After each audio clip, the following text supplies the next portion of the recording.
Story 1. I'm a 15-year-old girl, will be a junior in high school once the new school year starts.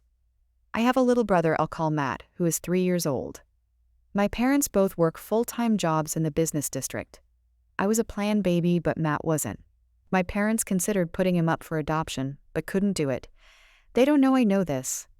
Once my mom ended her maternity leave 2 weeks early, there was a schedule of who watched Matt when. Mom leaves for work at 4:30 a.m., waking me up on the way. I watch Matt until I need to go to school at 7 o'clock, and by that time, my dad is up and takes over. I get home from school at 3:45 p.m., and my dad leaves for his work at no later than 4 p.m. I watch him until my mom gets home at 6 p.m. For the first year, that's how it went, and I was fine with that. Now my mom has shifted her hours to work later. I watch Matt until he sleeps, and I can't sleep until my mom gets home, which is usually 10 to 11 at night. On top of that, I do anything that needs doing at home. I'm in app classes and have my homework to do as well. Matt's not very well behaved. He has had health issues since birth that cause him discomfort. He's a toddler and I get that, but his tantrums and general demeanor make it hard for me to get things done.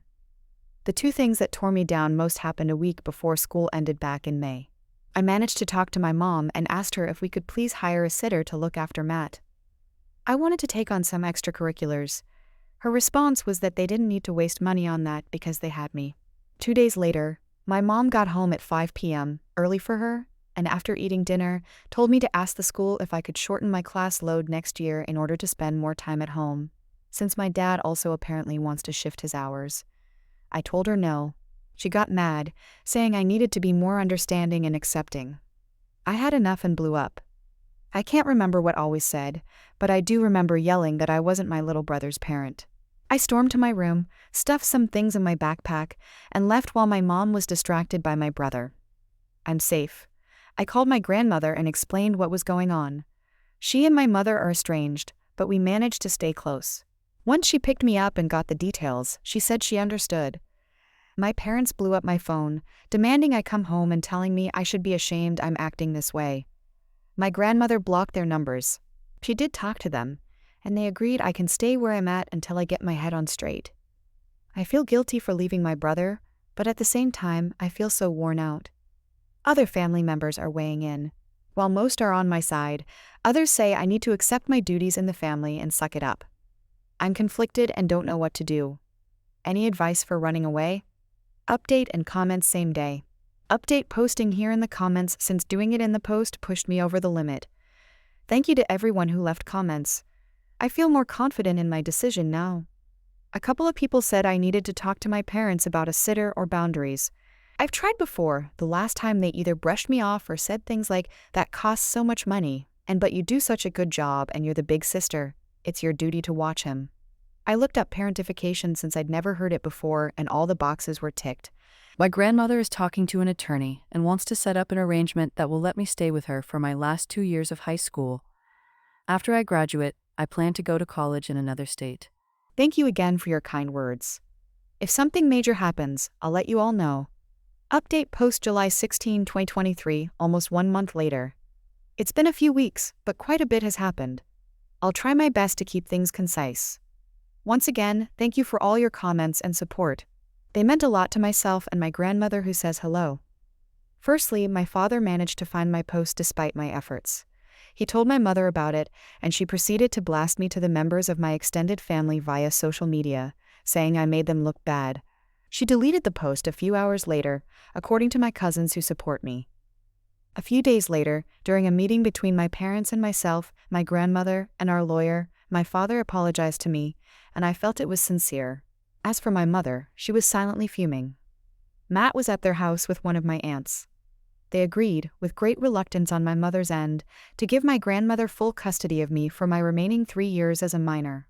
The next day my grandmother and some of my supportive family members helped me get what I had for belongings out of my parents' house. I didn't feel true relief until that moment. Now I'm trying to enjoy my summer.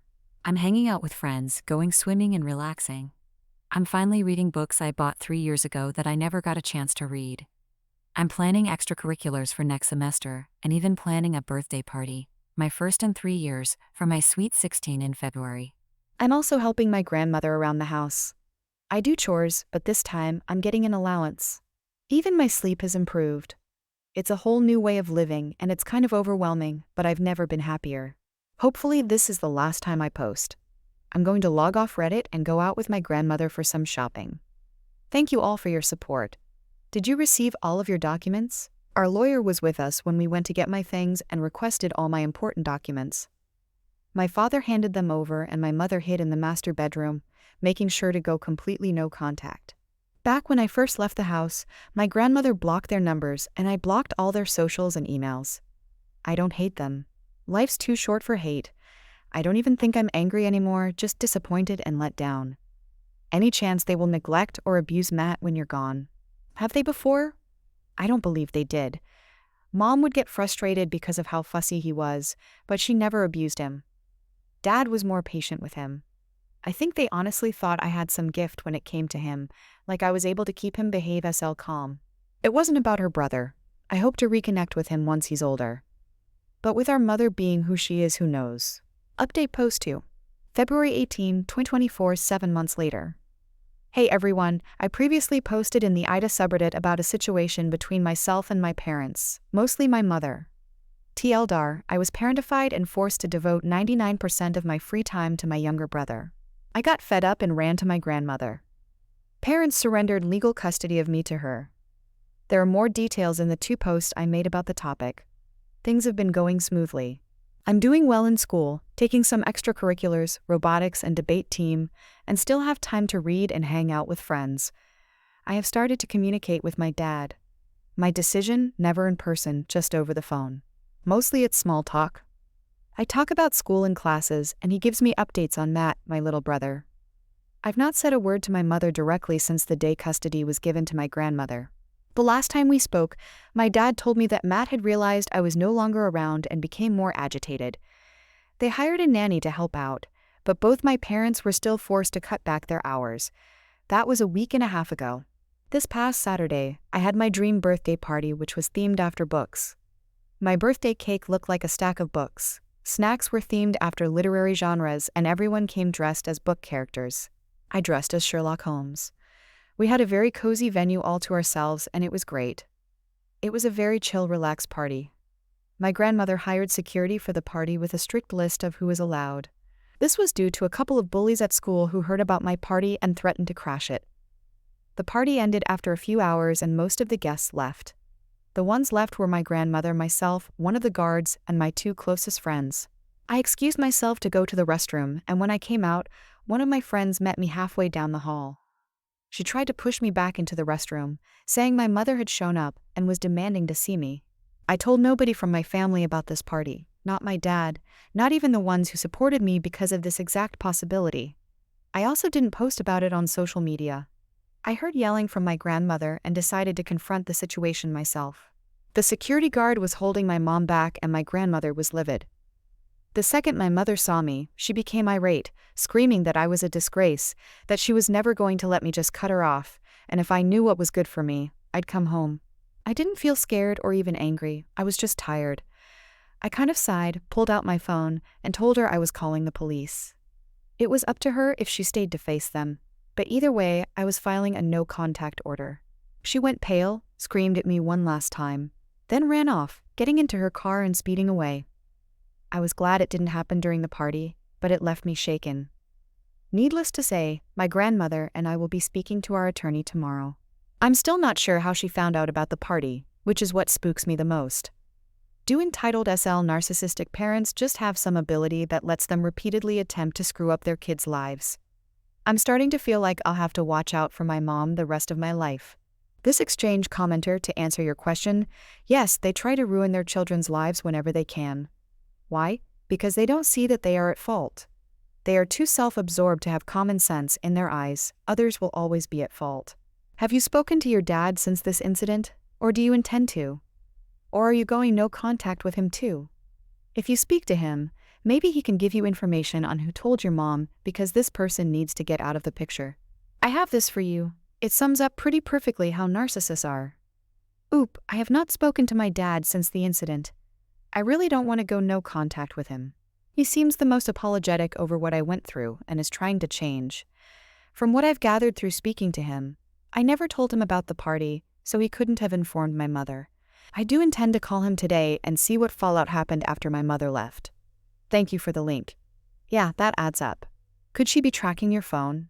I thought about that and my grandmother agreed. We checked over my phone to see if there was anything of the sort and found nothing. Definitely considering a new phone. Therapy, thank you. I am in therapy.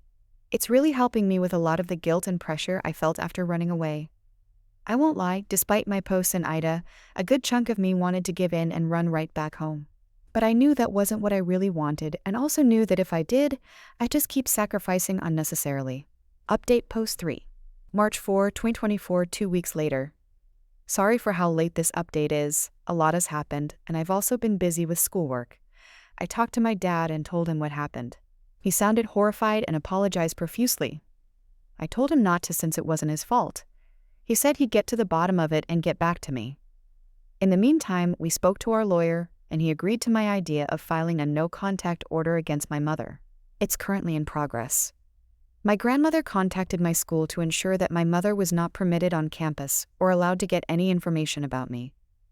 Both my grandmother and I got new phones and had my grandmother's card checked for air tags. None were found. I checked out all my friends' social media and nothing was posted before the party. I was baffled. 5 days later, I got a call back from my dad. Apparently, he put a lot of pressure on my mother and she finally spilled the beans. She bumped into another parent at a store. The mom of one of my most recent friends who was unable to make the party, they caught a cold. Said mom was not aware of all the drama between my mother and me, giving enough information for my mother to put 2 and 2 together and figure out where the party was. I am just thankful she was unable to get the exact time of the party. She tried calling the venue, but we password locked everything and they gave her no info. She didn't regret any of it and even suggested waiting off school grounds once school let out and try to drag me back by the hair.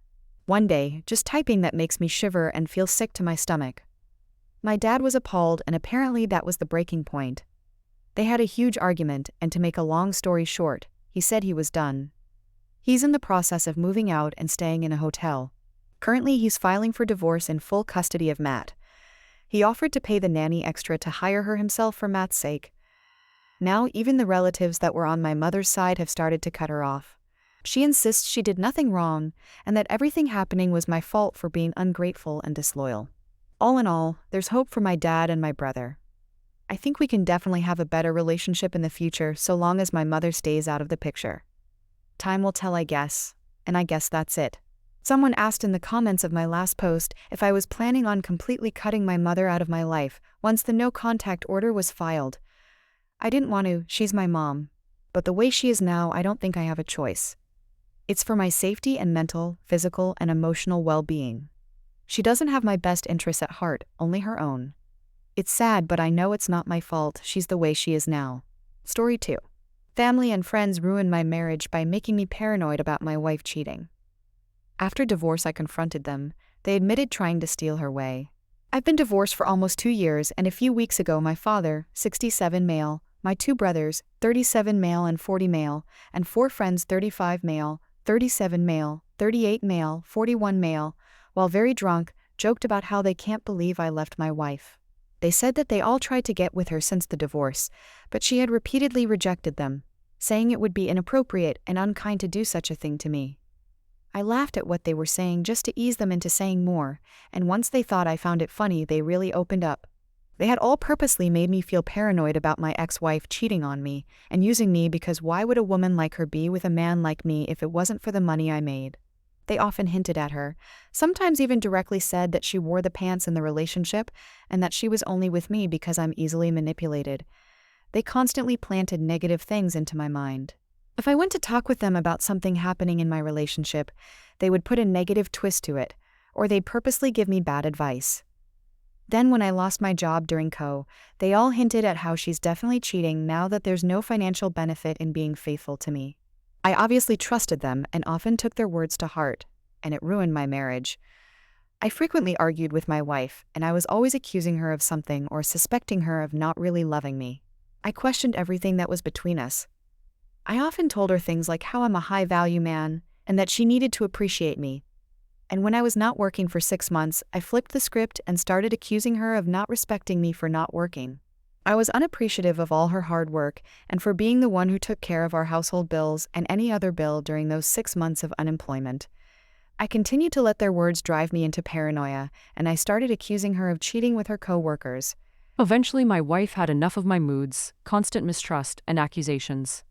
She left me, and to be honest, for a long time, it felt like it came out of nowhere, and so I had myself convinced she left me for another man. Now here I am, knowing that every man I've called my family my friend were all my enemies who I let destroy my marriage. I obviously lost my mind once they were done telling me all the ways they conspired to ruin my marriage, and we did get to blows. I've cut off all contact with each and every one of them. I want to reach out to my ex and make amends and hopefully get her back. My ex-wife has agreed to meet up with me, and she doesn't know exactly what I want to discuss with her, and I don't know how to go about making amends and hopefully mending our relationship. How do I tell her how much I regret everything, and that I want her to give me a second chance? Is there even a chance for us? Edit, some of y'all keep saying you took the words of your friends over your wives, and I don't think that's a fair or complete assessment. I trusted my father and brothers. My father was the main driving force behind this manipulation campaign, and it's not often that your entire family is conspiring against you, and not only your family but also your friends. I'm not running away from accepting the fact that it is wholly my fault and how my marriage ended. I take ownership of that. I take ownership of the fact that I accused my wife of being a cheater or a user. I regret it all. If my ex-wife doesn't accept my apology, I would accept it gracefully. If she said she never wanted to talk to me or ever get back together, I'd also accept it. I would not stand in the way, and I would not try to change her mind. I would wish her well and leave her be. Relevant comments.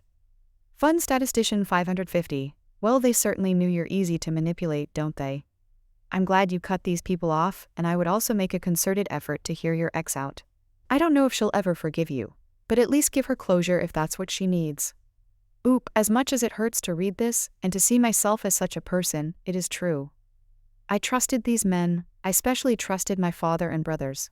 I never thought my own family would be plotting to ruin my marriage and get with my wife. I absolutely won't get in the way of her unburdening herself. I can only hope she can find a way to forgive me and to possibly try to get back together, but I'm not holding my breath. I would respect her wishes even if that means she'll never forgive me. Jessimo Jew, so are you telling me that your dad and brothers also tried to get with your wife? Island Lord 830, I'm shocked they are still alive after a confession like that. I commend Bahamians just a volatile to hear something like that and not go off, that's just vile. Oop, I didn't include the violence that broke out once at all because I didn't want to get my post banned. Blood was absolutely spilled, and of course I had my ass beat because it was 7 against 1. But I did do damage in an ambulance and the police were called. None of us pressed charges against each other and left it at that. Honestly, I am still raging and I've been heartbroken since. Update.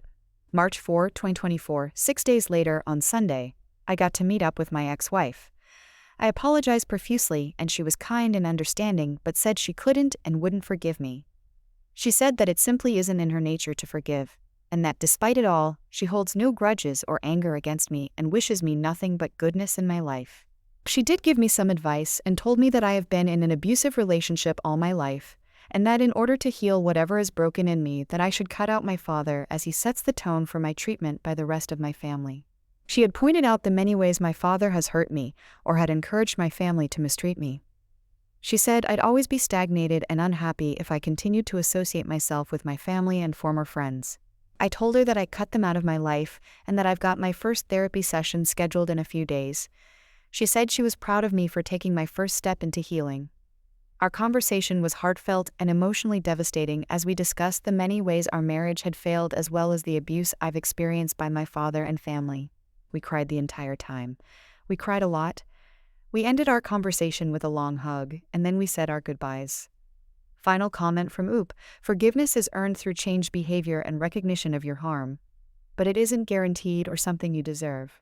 Some things shouldn't be forgiven, and that doesn't mean it eats away at the person or that it somehow holds them back. So I do agree with her when she said that you don't need to forgive in order to heal or gain emotional maturity, and sometimes forgiveness is not even an option.